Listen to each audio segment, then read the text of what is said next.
국민의힘 권성동 대표 직무대행과 민주당 이재명 대표가 첫 대면에서 종합부동산세 완화와 정부 예산안을 놓고 신경전을 벌였습니다.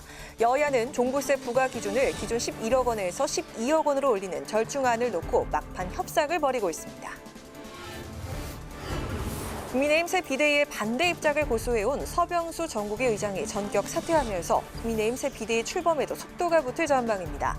민주당은 의원 워크숍을 열고 22개 민생 입법 과제를 발표하는 등 정기국회 채비에 나섰습니다. 영화 시리의 강재규, 한산의 김한민 등 한국을 대표하는 영화 감독들이 국회를 찾았습니다. 영상물 창작자에게도 정당한 보상이 필요하다고 촉구했는데 토론회를 마련한 민주당 유정주 의원은 관련 내용을 담은 저작권법 개정안을 준비 중입니다.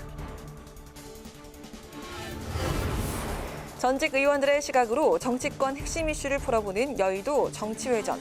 오늘은 도로 비대위 전환에 가속 페달을 밟고 있는 집권 여당의 내부 상황과 민생 드라이브에 시동을 건 더불어민주당 이재명 후보의 초반 키워드에 대해서 짚어봅니다.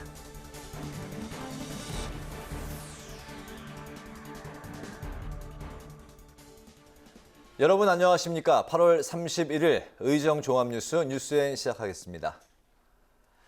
내일부터 본격 시작하는 100일간의 정기 국회를 앞두고 국민의힘 권성동 원내대표와 이재명 더불어민주당 대표가 처음 마주했습니다. 이 대표가 취임 인사차 방문한 자리였는데 두 사람은 현안에 대한 신경전을 주고받았습니다. 이 대표는 김진표 국회의장도 찾아가 민생과 협치에 대한 의견을 나눴습니다. 임채영 기자가 보도합니다. 취임 인사를 위해 권성동 국민의힘 원내대표를 찾아간 이재명 더불어민주당 대표. 집권 여당과 거대 야당의 수장으로서 첫 상견례를 가진 두 사람은 덕담을 주고받으며 민생 입법과 협치의 공감대를 형성하면서도 이내 정책 현안에 대한 신경전을 벌였습니다. 권 원내대표는 1주택자 종합부동산세 완화 입법이 부자감세라는 민주당의 반대로 기재위에서 막혀있는 것과 관련해 민주당의 협력을 요청했습니다. 지금 우리 1주택자 종부세 완화하겠다고 우리 대표께서 후보 시절에 이렇게 공약을 하셨는데 지금 협상이 진행 중에 있습니다.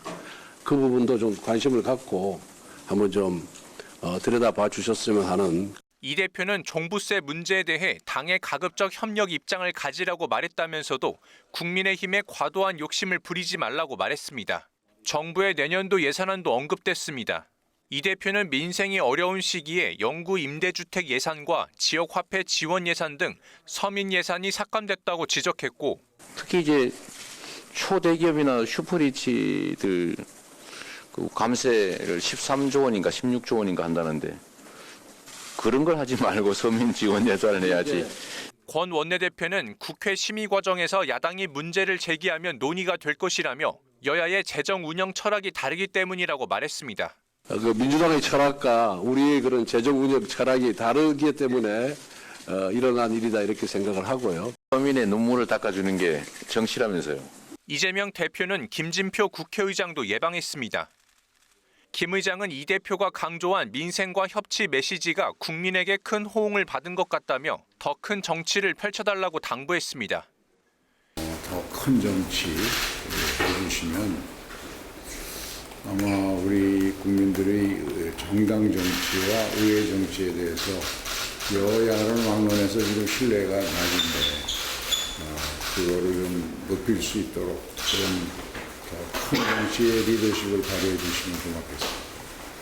이 대표도 여야 관계가 소모적 경쟁이 아닌 잘하기 경쟁을 해야 한다며 여당과 협조할 것을 협조하면서 야당의 역할을 충실히 해나가겠다고 말했습니다. 국회방송 임천입니다. 종합부동산세 완화 법안이 여야 이견으로 합의의 난항을 겪고 있습니다.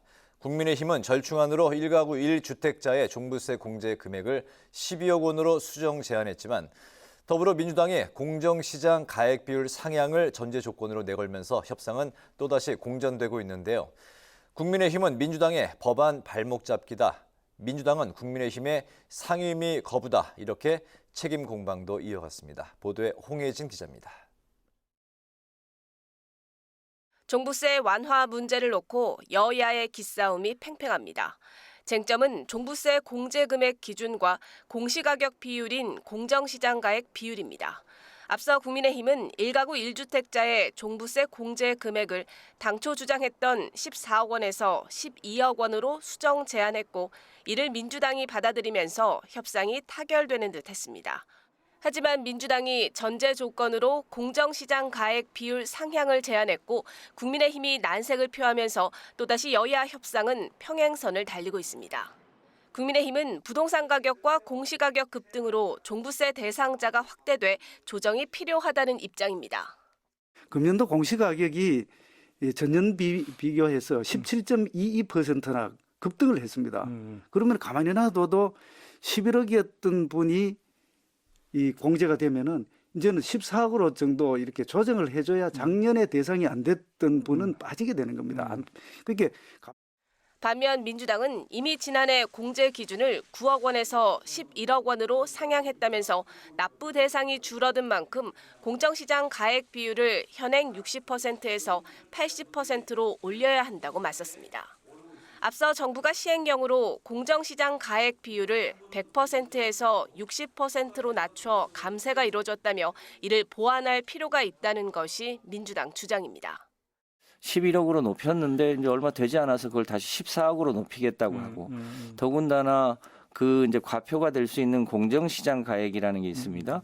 그것을 이제 정부는 40%를 깎아서 60%를 과표로 하고 또 기준을 높이면 사실은 굉장히 많이 봐주는 게 됩니다.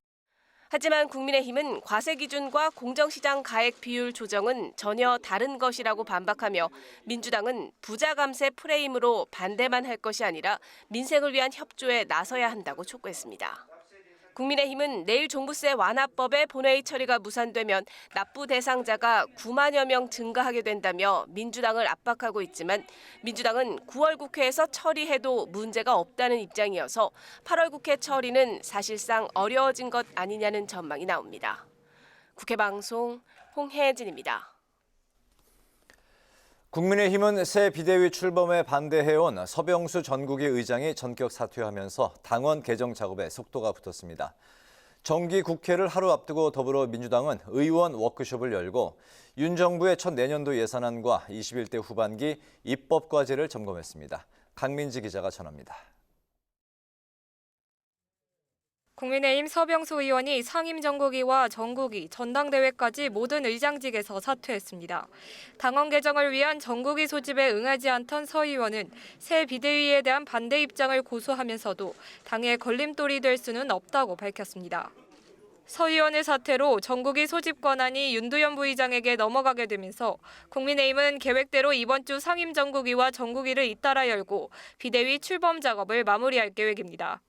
빠르면 9월 2일 금요일 윤두현 상임전국위원회 의장 직무대행께서 당원 개정안의 작성을 위한 상임전국위원회를 소집할 예정입니다. 9월 5일 월요일 전국위원회를 소집해 ARS 투표를 통해 당원 개정안을 의결할 예정입니다. 하지만 당내 반발은 계속되고 있습니다. 당권 주자인 안철수 의원을 비롯해 오선의 조경태 의원 등 당 중진들이 권성동 직무대행의 사퇴를 촉구하며 새 원내대표 체제의 최고위 복원을 주장하고 있는 겁니다. 이에 대해 권 직무대행은 두 차례 의원총회를 통해 총의를 모은 만큼 이를 따르는 것이 당 구성원의 책무라고 밝히며 물러날 의사가 없음을 확고히 했습니다. 더불어민주당은 이재명 대표 체제 이후 첫 국회의원 워크숍을 열고 9월 정기국회 대응 전략을 논의했습니다. 이번 민주당의 정기국회 기조는 민생 제일주의로 이 대표는 실용적 민생개혁과 유능하고 강한 야당의 역할을 거듭 강조했습니다. 정부의 폭주나 독선, 독주에 대해서는 강력하게 야당으로서의 역할을 제대로 해나가야 되겠다는 생각을 합니다. 국민 우선 민생 제1이라는 기조 아래 우리 더불어민주당은 실용적 민생 개혁을 핵심적인 과제로 삼아야 되지 않을까 생각합니다. 민주당은 윤석열 정부의 내년도 예산에 부정적인 입장을 드러내며 민생 예산 정상화를 위해 노력하겠다고 밝혔습니다. 민주당은 수해피해지원법과 장애인 국가책임제법을 포함한 22개의 민생 입법 과제를 핵심 과제로 발표하고 후반기 국회에서 적극 추진한다는 방침입니다. 워크숍에선 정부의 경찰국 신설에 대응하기 위한 경찰국 개정안을 당론으로 추진하기로 결정하고 허위 학력 기재 처벌 등에 대한 조치 근거를 마련할 김건희 방지법도 검토하기로 했습니다. 국회 방송 강민지입니다. 슈리와 국제시장, 신과 함께 등 천만 관객을 이끈 영화 감독들이 극장이 아닌 국회를 찾았습니다.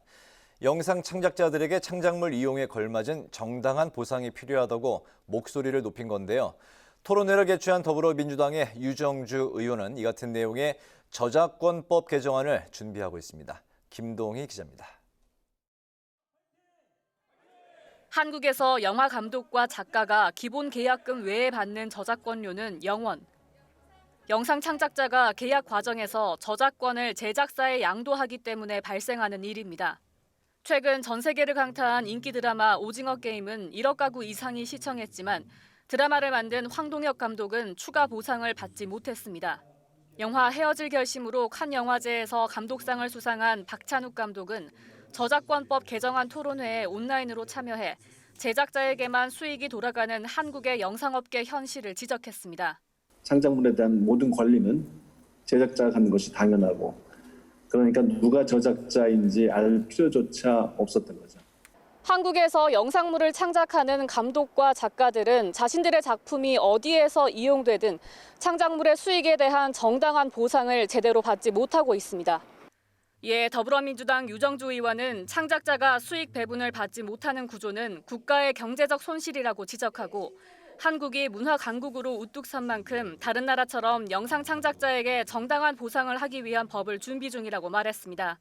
프랑스의 저작권법은 저작자가 어떤 경우에도 보상을 받아야만 한다는 뜻입니다. 그래야만 생태계가 존재할 수 있다는 의미를 담고 있습니다. 창작자의 존재 가치와 이 생태계의 존폐를 동일하게 보는 것입니다. 토론회에선 제작 전 감독이나 작가 같은 창작자의 저작권이 제작사에 양도되는 관행이 개선돼야 한다는 의견이 줄을 이뤘는데 특히 창작 영상물이 온라인에서 무한한 확장성을 갖는 시대에 제작 후 발생 수익에 대한 적절한 보상이 없는 건 불공정하다고 지적했습니다. 창작자들은 이미 제작하기도 전에 자신의 권리를 전부 양도해버렸기 때문에 이 과정 속에서 이 디지털 환경 속에서 계속 수익이 창출되는 이 과정 속에서 배제되는 그런 구조인 것입니다. 다수의 영화 감독들은 열악한 조건에서 창작에 매진하고 있는 영화 감독들에게 저작권을 보상하는 법은 필수라고 강조했습니다. K-팝이 전 세계적으로 휩쓰는 원동력이 저는 사실 그런 음악, 음반, 작사, 작곡에 대한 창작자들에 대한 권익을 잘 지켜준 데에서부터 출발이 됐다고 생각합니다. 천만 관객을 동원한 스타 감독들도 온전한 창작 활동을 보장하는 생태계가 정착돼야 더 뛰어난 한국 작품들이 탄생하게 될 것이라며 저작권법 개정에 힘을 실었습니다. 국회 방송 김동희입니다. 국회 국방위원회 전체 회의에서 그룹 BTS 병역 특례 사안을 두고 국민 여론조사를 실시하자는 의견이 제시됐습니다. 국민의힘 성일종, 더불어민주당 서른 의원 등 여야 의원들은 BTS 병역에 관한 사회적 합의를 이끌어내야 한다며 이같이 말했습니다.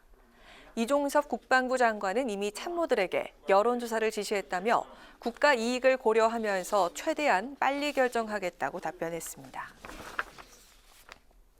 윤핵관으로 꼽히는 국민의힘 장제원 의원이 앞으로도 윤석열 정부에서 임명직 공직은 맡지 않겠다고 밝혔습니다.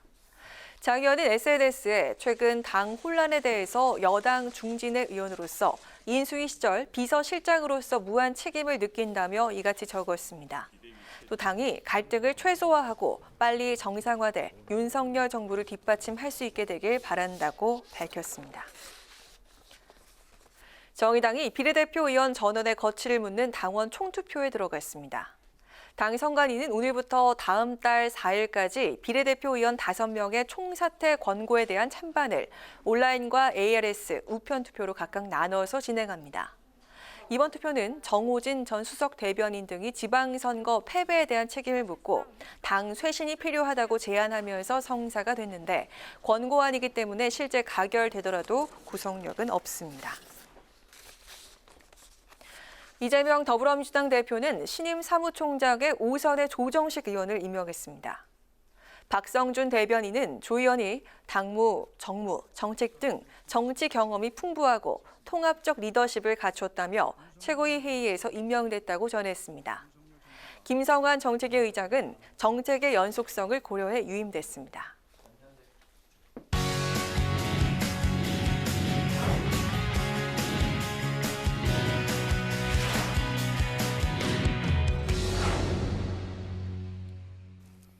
네, 이슈 분석 태윤영 기자와 함께합니다. 태윤영 기자, 어서 오세요. 안녕하세요. 네, 국민의힘이 비대위의 비대위, 두 번째 비대위를 띄우기 위해서 당원을 이제 바꾸기로 했는데 추석 전까지, 그러니까 다음 주 연휴 전까지죠. 비대위 출범을 마무리하겠다는 이제 계획인데 오늘 당원 개정에 이제 키를 쥐고 있었던 서병수 전국위 의장이 사퇴를 하면서 지금 급물살을 타는 분위기네요. 맞습니다. 당원 개정을 위해서는 전국위원회 소집 권한이 있는 이 서병수 의장의 반대를 넘어야 가능했기 때문에 난항이 예상됐습니다.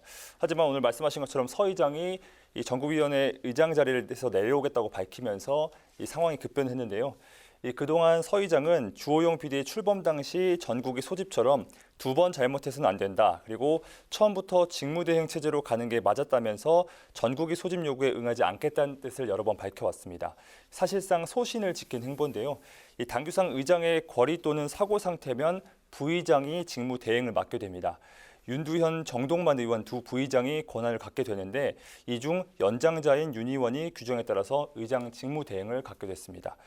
현 지도부는 부의장이 대신 회의를 주재하는 방안까지 고려하고 있었고 또 의장 직무대행인 윤 의원 역시 소집이 전국위 소집을 예고하면서 빠르면 8일 당원 개정을 거쳐서 비대위 출범까지 이뤄질 것으로 보입니다. 네, 권성동 원내대표 이제 거취 문제를 두고 여전히 당내 이제 갈등이 일고 있는데 새 비대위 출범과 이 부분이 이게 맞물려 있죠? 맞습니다. 권 원내대표가 추석 전까지 이 상황 수습을 하겠다고 일단 거취 문제는 일단락이 됐고 여기에 서병수 의장도 사퇴해서 사실상 그 당원 개정까지 절차상 문제는 없어 보입니다. 네. 하지만 이로 인해서 증폭된 이 당내 갈등을 마냥 끌고 가기엔 지도부의 부담이 커질 수밖에 없다는 관측이 나오는데요.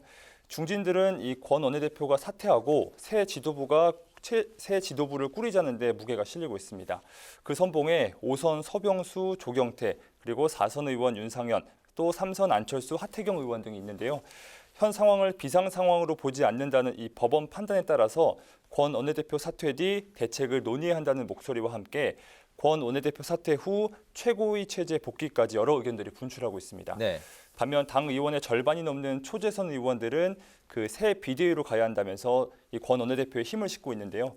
당에 더 큰 분란을 일으킬 수 있다. 또 일부 중진들이 대안 없이 당을 흔들고 있다. 이렇게 비판했습니다. 앞서 말했듯이 당원 개정 그리고 이 비대위 출범까지는 절차상 문제는 없어 보입니다.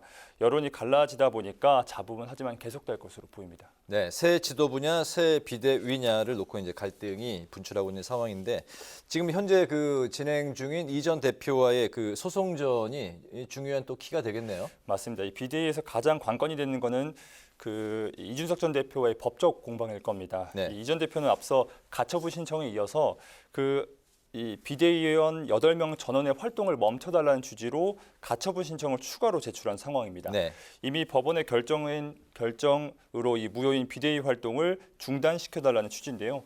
국민의힘도 앞선 이 전 대표의 가처분 신청에 대한 불복 이의 신청 결과가 나올 때까지 주위원장의 직무정지 결정을 정지시켜달라는 신청서를 법원에 제출했습니다. 네. 이 불복 이의 신청에 추가로 가처분의 집행정지를 신청해 놓은 건데요. 일단 법원이 또다시 이 전 대표 손을 들어준다면 앞서 국민의힘이 의총에서 결의한 두 번째 비대위도 사실상 동력을 잃게 될 가능성이 있습니다. 이렇게 되면 국민의힘에선 이 전 대표의 윤리위 추가 징계를 밀어붙일 수 있고요.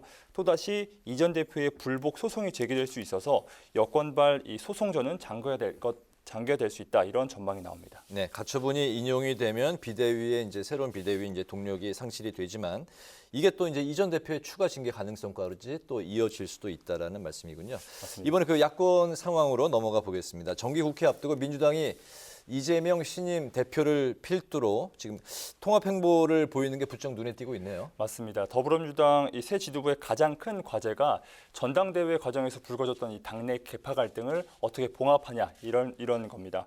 이 대표는 공식 업무 첫날에 경남 양산을 찾아서 문재인 전 대통령을 예방했습니다. 네. 조기에 당내 갈등을 봉합하고 혼란을 수습하겠다는 의지로 풀이됐습니다. 그 1시간가량 비공개로 진행된 만남에서 문 전 대통령은 99%가 같은 지지를 받고 있는데 1% 정도가 경쟁이 생겼을 때 앙금이 있는 것 같다면서 그래도 이 1%를 품고 가야 한다 이렇게 통합을 주문했습니다. 이외에도 어제 이 대표는 당대표 경선에서 경쟁했던 강훈식 또 박용진 의원과 각각 식사 자리를 가졌습니다.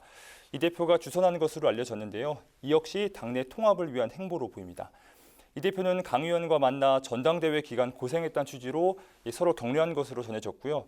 박 의원과는 혁신과 당내 통합에 대해 뜻을 함께한 것으로 알려졌습니다. 또 의원 20여 명과 조찬 모임을 이어가는 등 통합과 화합에 방점을 찍은 행보를 이어가고 있습니다. 네, 새로운 그 지도부 인선에도 관심이 쏠렸는데 발표된 게 있습니까? 맞습니다. 5명의 선출직 최고위원 중 4명이 이재명계로 분류되고 있기 때문에 네. 탕평 인사 여부에 관심이 쏠렸었습니다. 오늘 이 대표는 신임 사무총장에 5선 조정식 의원을 임명하고 김성환 현 정책위 의장을 유임했습니다. 조정식 의원의 경우 대표적인 이해찬계로 이해찬 전 대표 시절 정책위 의장을 지냈습니다. 대선 경선 때 이해찬 전 대표 조직을 이재명 대표 지지 조직으로 재편하면서 현재는 신친명계로 분류되고 있습니다. 유임된 김성환 정책위 의장 역시 이해찬 전 대표 비서실장을 지내는 등 이해찬계로 평가받고 있는데요. 박성준 대변인은 조정식 신임 사무총장의 경우 당무와 정무, 정책을 두루 거쳤다고 평가했고요.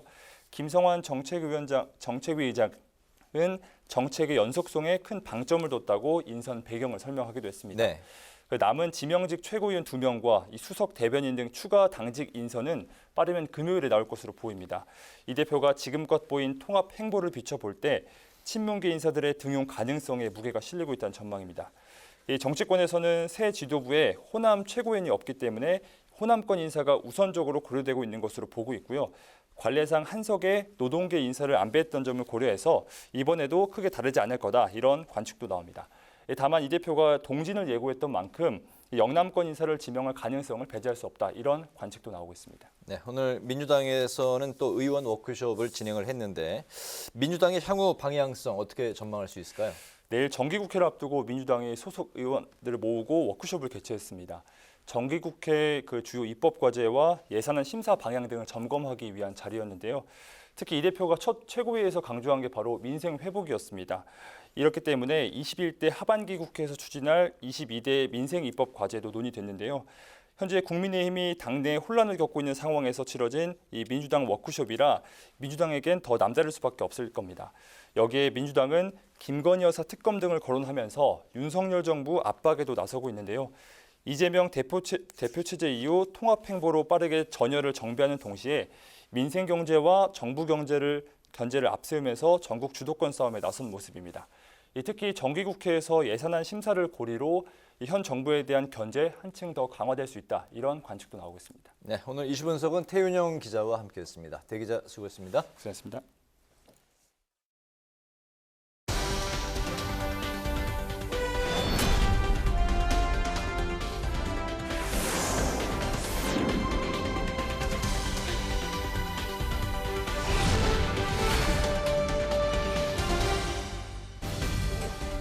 강아랑의 정치톡 시간입니다. 8월 31일 시선에 집중시킨 정치 뉴스 만나보시죠. 오늘의 첫 번째 정치톡은 통합 시그널입니다. 더불어민주당 이재명 대표가 취임 초기 당내 통합 행보를 가속하고 있습니다. 하루 세 끼를 모두 당 소속 의원들과 함께하는 등 광폭 스킨십에 나선 것인데요. 이재명 대표 식사 정치를 통해서 소속 의원들과 적극적으로 소통함으로써 경선 과정에서 불거진 계파 갈등을 해소, 당을 하나로 뭉칠 수 있다고 판단한 것으로 풀이됩니다. 이 대표 어제 아침 식사는요, 대선 경선 때부터 조력을 했던 의원 20명과 함께한 데 이어서 점심은 당대표 경선에서 경쟁을 했던 강훈식 의원과 저녁은 박용진 의원을 만나서 식사를 함께했습니다. 아침, 점심, 저녁 식사 자리 모두 이 대표 제안으로 이뤄졌다고 하고요. 이 자리에선 주로 민주당의 미래에 대해서 의견을 나눈 것으로 전해졌습니다. 한편 이재명 대표의 이 같은 협치 통합 행보에도 불구하고 비이재명계에선 사당화 우려가 커지고 있습니다. 강성 당원의 확고한 지지가 오히려 민주당에 독이 될 수 있다는 시각인데요. 전당대회 과정에서 팬덤 정치를 비판한 이원욱 의원은 친명 일색인 지도부의 쓴소리를 할 수 있는 반대파도 들어가야 한다고 주장을 했습니다. 이재명 후보를 위한 이재명의 민주당을 만들기 위한 그들만의 리그 이벤트 아니냐. 그러면서 실제 이재명 후보를 지지하는 적극적 지지자들은 충분히 참가를 했지만 아유 뭐 되지도 않는데 뭐 그리고 민주당 너무 실망했어. 이런 사람들이 이제 참가를 하지 않게 된 것. 이러면서 투표율이 굉장히 낮아지게 됐다고 보여집니다. 나한테 쓴소리할 수 있는 그러한 반대파의 의견도 최고위원회에 충분히 들어와야 된다. 친목의 목소리를 대변할 수 있는 최고원이 있어야 된다라고 하는 이러한 그 배려가 필요해 보입니다. 그동안 침묵을 이어온 박지원 전 비상대책위원장도 이재명 대표가 압도적 지지로 당선된 이번 전당대회를 두고 사실혼을 법률혼으로 확인한 것에 불과해서 감동도 없었다고 꼬집었는데요. 세대 간의 치열한 대결도 정책과 비전 경쟁도 없는 이재명 추대 대회였다면서 권리당원 투표율 37%를 압도적 외면으로 읽어야 할 것이라고 비판했습니다. 이재명 후의 순항 여부는 당내 통합과 체질 개선에 달려있다는 시각이 대세적입니다. 전당대회에서 77.77%의 압도적 득표율로 당권을 잡았지만 모든 것이 순탄치만은 않을 것으로 보입니다. 취임 일성으로 내년 총선 승리와 재집권 의지를 밝힌 이 대표. 당내에 여전히 남아있는 반명 정서를 극복하고 개파 간의 통합을 실현할 수 있을까요? 이어서 오늘의 두 번째 정치톡은 대통령의 시계입니다. 대통령의 품격 있는 답례품 하면 가장 먼저 떠오르는 것, 바로 시계가 아닐까 싶습니다. 새 정부가 출범할 때마다 권력을 상징하는 봉황 문양과 무궁화, 그리고 대통령의 이름이나 사인이 새겨진 손목 시계를 제작해 왔는데요.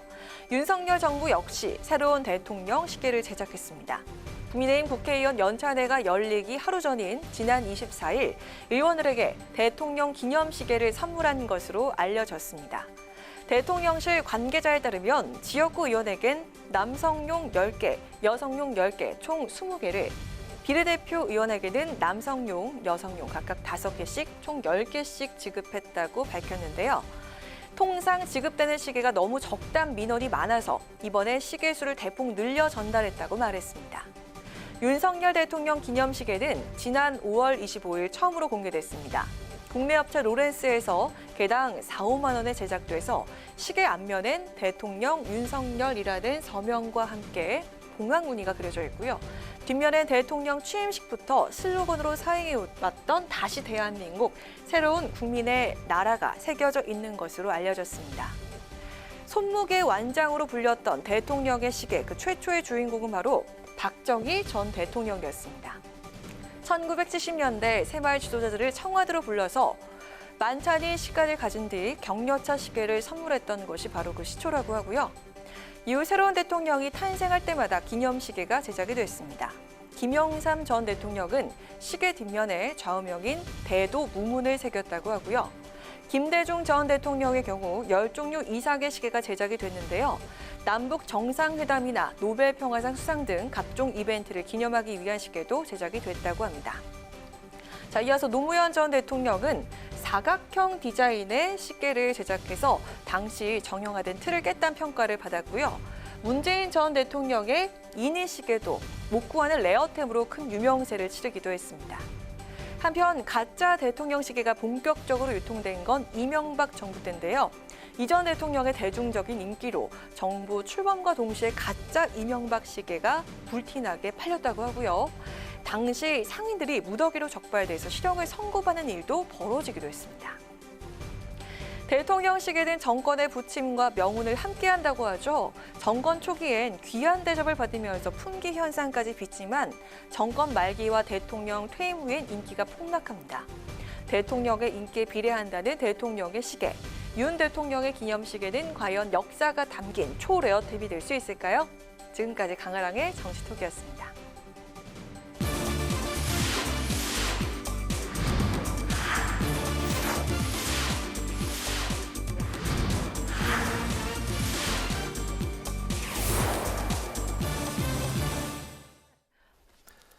네, 이번 순서는 전직 의원들의 시각으로 여의도의 핵심 이슈를 풀어보는 여의도 정치 외전 시간입니다.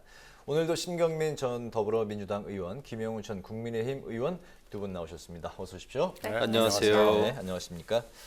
도로 비대위 전환에 가속 페달을 밟고 있는 여당인데요. 그렇지만 곳곳에 암초가 도사리고 있는 상황입니다. 전국이 소집의 열쇠를 쥐고 있던 서병수 전국위 의장이 새 비대위 출범에 반대하면서 전격 사퇴를 했고 당내의 반대 목소리도 만만치 않은 상황인데요. 또 어제 의총에서는 당원 개정을 박수로 추인을 해서 뒷말이 많이 나오고 있습니다. 그럼에도 당이 비대위 시즌 2 지금 한두 시간 전에 나온 그 속보에 의하면 그 추석 연휴 전날 그 8일까지 새로운 비대위를 출범을 시키겠다. 이런 또 뉴스 속보가 떴는데요. 비대위 시즌 2 어떻게 보십니까? 정말 어렵습니다. 아니 뭐 남의 집 일이긴 한데. 네. 8월 달에 나왔던 그 뉴스 중에서 가장 큰 거라 그러면 사실은 서울 남부지방법원의 가처분 결정문일 거예요. 네. 근데 그 법원이라는 게 정당에 뭐 이건 이렇게 하고 저건 저렇게 하고 해서 그 사물을 다 봐줄 수는 없잖아요. 그러니까 큰 가이드라인을 제시를 한 거고 그 가이드라인의 핵심적인 사안은 헌법과 정당법과 당원에 따라서 비상 상황은 없었다는 겁니다. 정당 설립은 자유지만 정당의 운영과 관리 뭐 이런 것은 민주적 기본 질서에 따라서 해야 된다. 그리고 지금 비대위로 권리를 침해당한 사람이 분명히 있다. 그러니까 당 대표를 얘기하는 거죠. 그러니까 안 된다는 겁니다. 그랬더니 이제 그걸 거기에 두드려 맞춰가지고 뭐 완전히 그냥 배관공처럼 막 관을 구부리고 수리수선을 땜질을 해가지고 당원 개정. 그러면 이제 비대위 2기를 만들겠다 이건데 비대위 1기 그 결정문을 보면은요 직무집행정지를 주호영 위원장만 한 거예요. 근데 이제 나머지 그 비대위원들에 대해서는 안 한 거죠. 근데 그게 위원장이 직무집행이 됐으면은 나머지도 자연스럽게 사실은 직무집행을 할 수 없는 건데 그걸 막 억지로 뜯어 맞춰 가지고 지금 이상한 2기를 출범을 시키는 건데요. 이거 이제 9월 14일 날 신문을 하겠다는 거 아니에요. 지금 2차 가처분이 들어갔기 때문에 2차 신문이 또 열리는 건데 같은 재판부가 합니다. 신청 사건은 재판부가 많지가 않습니다. 아무리 큰 법원에 가도 2개 정도 있습니다. 그러니까 서울 남부지방법원에서 할 수밖에 없는 거고 관할권이 있기 때문에 아무데나 갈 수는 없거든요. 그러니까 남부지방법원으로 갈 수밖에 없고 같은 사람들이 그대로 그 세 사람이 앉아서 하는 거예요. 그럼 어떻게 결론이 나오겠어요? 인용된다고 보시는 겁니까? 빤한 거죠. 이걸 인용을 안 하면은 지난번에 했던 결정을 뒤집어야 되는데 뒤집기가 쉽지 않을 거예요. 그러면은 2기, 뭐 3기, 100기 비대위를 나간다고 하더라도 이건 어려운 겁니다. 그러니까 오늘 서병수 그 위원장이 그만둔 이유가 난 들러리는 이제 스킨 싫다, 못하겠다. 내가 책임질 일을 하고 싶지는 않다. 이런 표현 아니겠습니까? 이건요, 이렇게 가면 뭐 9월 8일이 아니라 뭐 9월 언제 2기를 하더라도 이 2기는 결국 법원에 의해서 심판을 받을 수밖에 없는 2기가 됩니다. 네. 국민의힘이 그 비대위로 가는 길이 참 험난하고 머네요. 이제 두 번째 시도를 하게 되는데 국민의힘이 이준석 전 대표와 계속 그 갈등을 빚고 싸움을 했는데 이제는 또 법원하고 계속 싸워야 되지 않을까 그런 국면으로 접어드는 것 같아서 참 어렵게 생각이 됩니다. 저는 개인적으로 볼 때 사실 정당의 여러 가지 그 행위에 대해서 정당 내부의 가동 시스템에 대해서 이번에 법원이 저는 개입을 과도하게 했다는 생각을 합니다.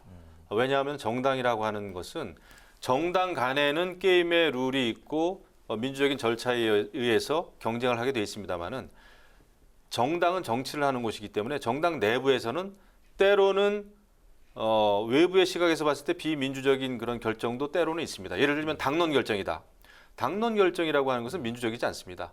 당 내에서 의원들 내에서 비판하고 다른 목소리를 내지만은 이것은 그래도 국민을 위해서 국가를 위해서 또 그다음에 정권 획득을 위해서 필요하다 했을 때 당론이라는 걸 결정하거든요. 굉장히 비민주적입니다. 그리고 전략 공천이라고 하는 것도 비민주적이에요. 경쟁자가 있음에도 불구하고 후보들이 여럿 있음에도 불구하고 이 지역은 청년이든 여성이든 배려를 해야 되겠다 했을 때는 또 전략 공천도 한단 말이죠. 그러면 그런 것도 법원에서는 비민주적인 처사이기 때문에 반헌법적이고 반법률적인 걸로 그럼 결정을 해야 되겠는가? 그거는 아니라는 거죠. 그래서 이번에 결정도 제가 보더라도 물론 비대위로 가는 상황에 있어서 국민의힘 내부에서 상당히 매끄럽지 못했어요. 정치적으로 일단 풀질 못했습니다.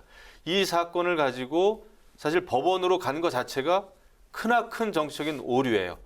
근데 이 문제를 풀지 못했기 때문에 여기까지 왔는데, 그래서 저는 이준석 전 대표도 법률적인 면에서는 이겼다고 생각을 할 수 있겠으나 정치적인 부담은 있다. 정치적인 책임은 있는 거죠. 그래서 이제 그런 면에서 이 사안이 굉장히 복잡하다 이런 말씀을 드리고, 하지만은 국민의힘이 그거는 생각해야 되죠. 지금 비대위로 가면서 이 와중에 민심하고는 상당히 좀 동떨어진 행보를 보이고 있는 거죠. 그러니까 법원이 과도하게 정당에 개입을 했다고 하더라도 네. 그 판결이 일단 나오면 그 판결은 또 존중해야 됩니다. 그게 법치예요. 어쩔 수가 없습니다. 법원으로 간 게 잘못이죠. 그래서 지금 법원의 1차적인 판결이 나온 이 상황에서 당원을 고쳐가지고 또 비대위로 간다고 하는 것은, 글쎄요, 이것은 지금의 상황을 이제 합리화하기 위해서 당원을 고쳐가지고 이제 소급 적용을 하는 거란 말이죠. 네. 이렇게 됐을 때 법원에서 과연 국민의힘이 이길 수 있을까 굉장히 우려는 됩니다. 근데 제일 중요한 거는 일련의 과정이 지금 순간순간 모면하는 것보다는 과연 국민의힘이 제대로 가고 있는가, 민심을 얻고 있는가라는 거에 대해서 더 깊이 생각을 해야 될 때다. 네, 이렇게 봅니다. 알겠습니다. 네, 첫 질문부터 저희가 할 말이 많다 보니까 얘기가 좀 길어지고 있는데 이야기할 내용들 많으니까 좀 속도를 높여보도록 하겠습니다. 일전에 그 신경민 의원께서 윤핵관 중에 윤핵관, 바로 장제원 의원이라고 하셨는데요. 오늘 그 이번 정권 하에서 임명직 공직을 맡지 않겠다 이렇게 이전 후퇴를 선언했고요.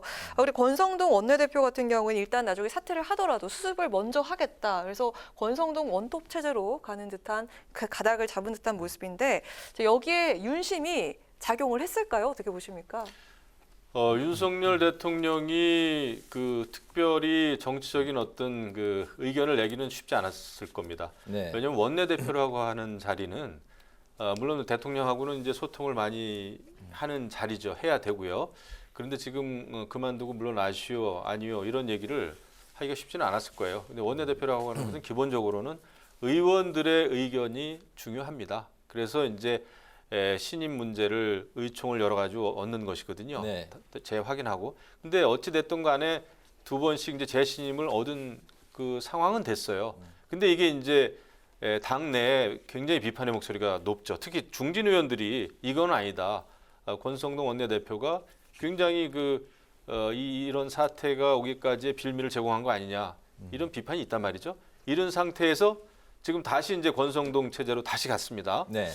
그래서 이제 제가 아까부터 말씀드리는 게 민심이 중요한데 민심하고는 솔직히 멀어졌다. 이런 생각을 저는 하는 겁니다. 물론 사태를 수습해야 됩니다만은 수습이라고 하는 측면에서 결국은 누가 수습해야 되느냐, 수습할 자격이 있느냐, 이런 것까지가 얘기가 될 수 있단 말이죠. 네. 그래서 권성동 체제가 좀 불안한 출발을 하는 거다.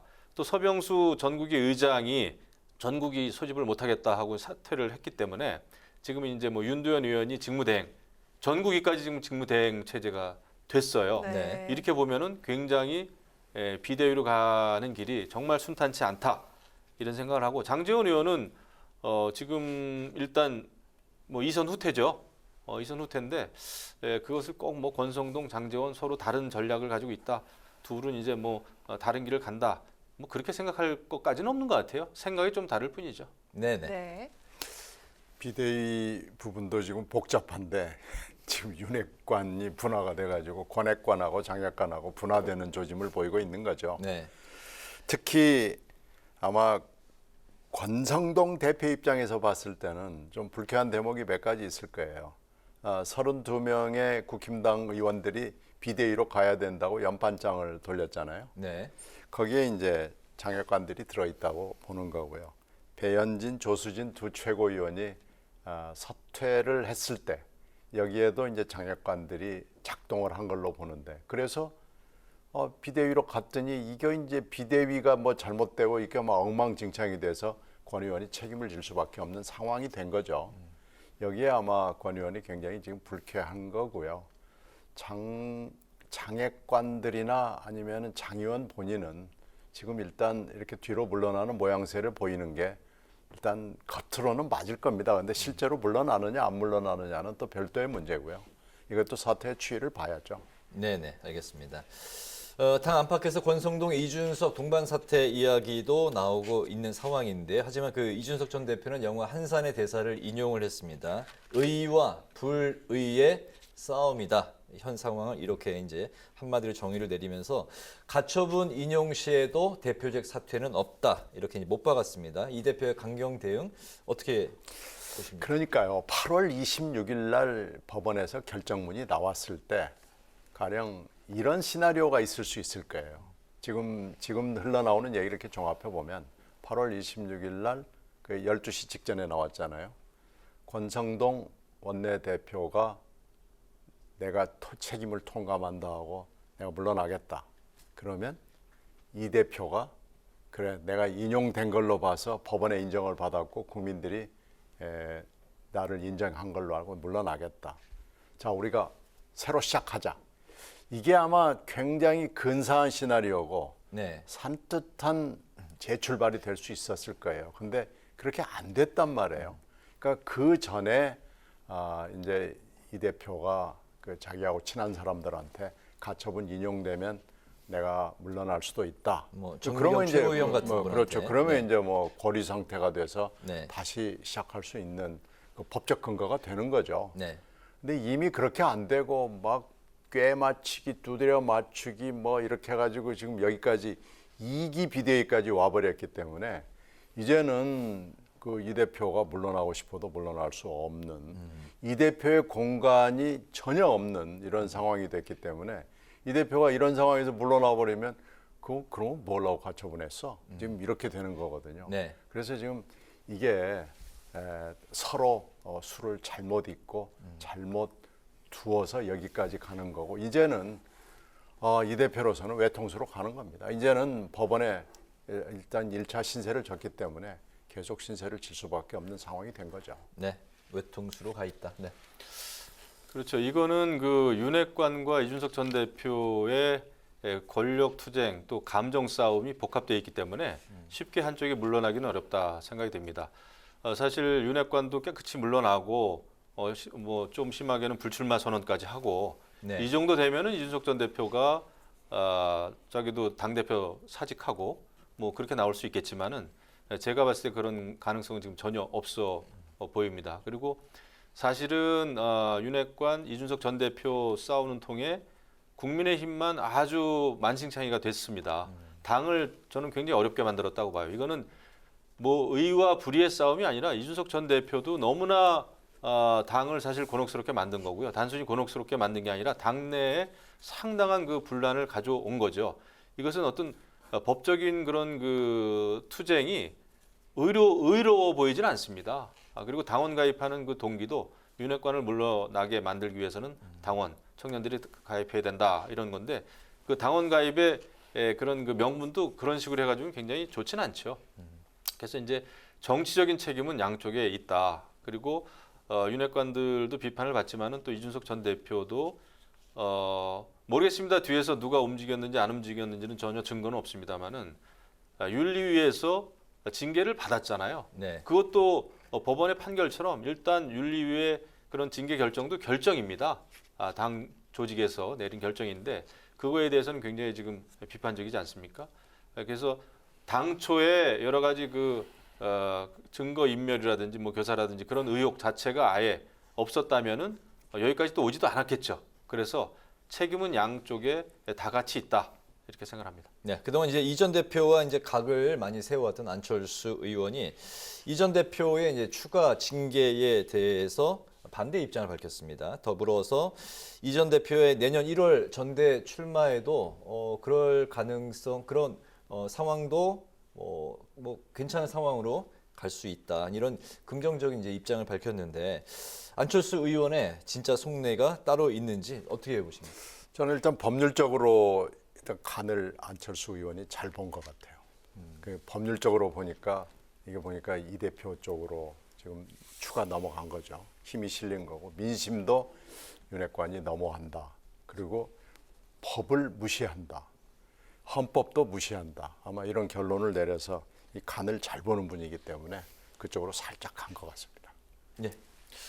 제가 보더라도 안철수 의원이 민심을 좀 읽는 거다 생각을 합니다. 특히 이제 누가 보더라도 안철수, 이준석 두 정치인은 여태까지 관계가 굉장히 안 좋았기 때문에 이 상황에서 안철수 의원이 이준석 전 대표에 대해서 또 징계를 요구하게 되면은 안철수라고 하는 정치인은 정말 이준석하고 안 좋구나.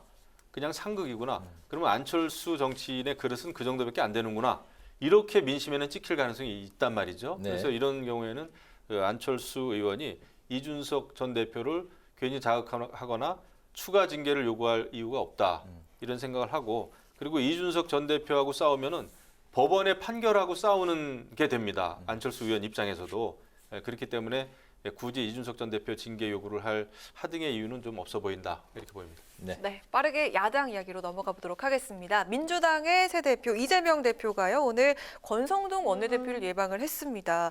두 사람이 대학 동문인데요. 분위기가 좀 심상치 않음을 느꼈습니다. 미묘하게 좀 설전을 벌였는데 어떻게 보셨습니까? 제가 볼 때는 뭐 미묘한 정도가 아니라 대놓고 설전을 벌인 셈이에요. 네. 그 첫 만남인데 그 이제 이재명 당 대표가 권성동 대표에게 무슨 뭐 원내 대표 겸 당 대표 직무 대행님인가 뭐 이렇게 복잡하게 얘기를 하지 않았습니까? 네. 이것은 국민의힘이 안고 있는 또 권성동 대표가 지금 처한 상황을 굉장히 비아냥거린 듯한 느낌이었습니다. 네.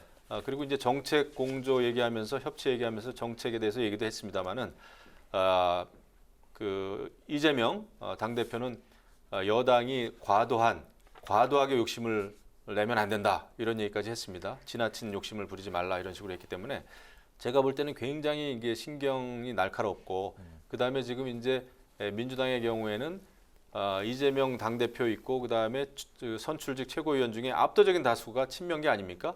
그래서 뭐 최고위원 하는 거 보니까 그 발언 수위가 아주 높고 그 김건희 여사 뭐 특검해야 된다 이런 얘기도 많이 하고요. 그다음에 최고위원들은 뭐 한동훈 법무부 장관 탄핵까지 얘기를 지금 많이 하고 있습니다. 이렇게 봤을 때는 지금 정기국회가 이제 시작이 됐는데 정책 공조나 무슨 예산이라든지 법안 심사라든지 굉장히 험난하겠다 여야 간에. 그리고 결국 여러 가지 또 이제 이재명 당 대표는 사법 리스크가 있기 때문에 그것을 막아내기 위해서 여당과 앞으로 어떤 혈투를 벌이게 될지.